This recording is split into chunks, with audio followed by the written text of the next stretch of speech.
For Francis Mwansa, having theological education was never a question he had to contemplate. From the time he was a young boy, God has been directing him toward pastoral leadership.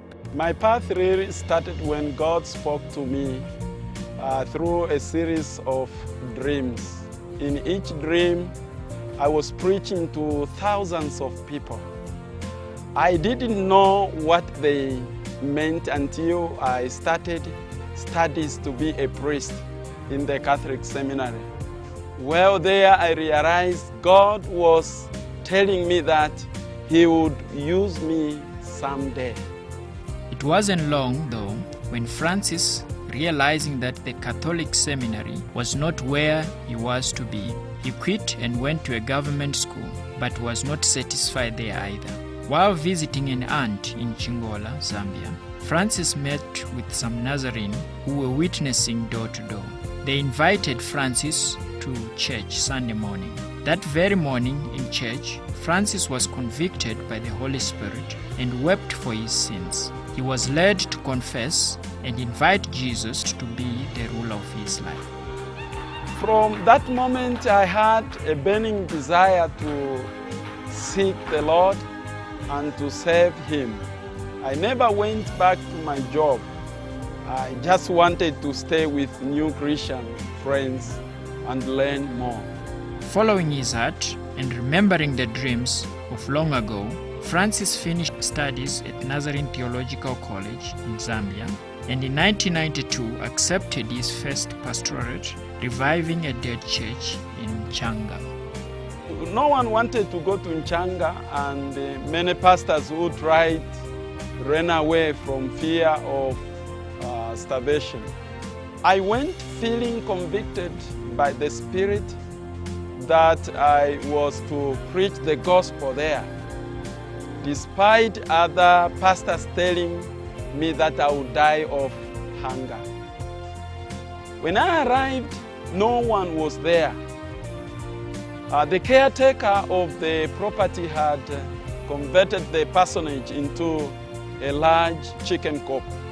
As it was evening and we had nowhere to go to, my family had to sleep with 300 chickens in there. It was a difficult moment for me and my family.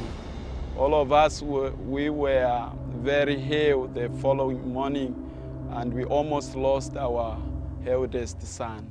God was gracious to Mwansa family through all this and blessed the ministry. The church grew, and Francis became the highest paid pastor in Zambia. Because of his success, the district asked Francis to become the district superintendent. He declined, saying that he felt a burden to begin the work in northern Zambia. There were only about 5 Nazarenes in the area. As I shared the vision that I had, people became very excited. God again blessed the work, and we started planting churches all over in those deep rural areas. In 4 years, we were given district status, and I became the first district superintendent. As the district grew, they were faced with a serious problem. Lay ministers, of whom most had no theological education, were pastoring most of the churches, and the majority could not afford to go to NTCCA in Malawi. An extension education center opened in Lusaka, and this greatly helped the situation, but it's difficult again to find qualified teachers. God has called me to pastoral leadership. This included educating pastors so they can be effective denominationally and theologically. That is why I am working on my Bachelor's of Theology through Nazarene Theological College in South Africa. The distance education courses give pastors and leaders the opportunity to study where they are and continue to work, pastor, and take care of their families. This degree will enable leaders like Pastor Mwansa to teach other pastors in his area and take the growing church of the Nazarene to new levels. The church in Africa is desperate for educated pastors, and Francis Mwansa's story is that of many others throughout the continent. God has called men and women as leaders and pastors so he can build his church. Education is paramount to a healthy, vibrant, theologically correct church of the Nazarene.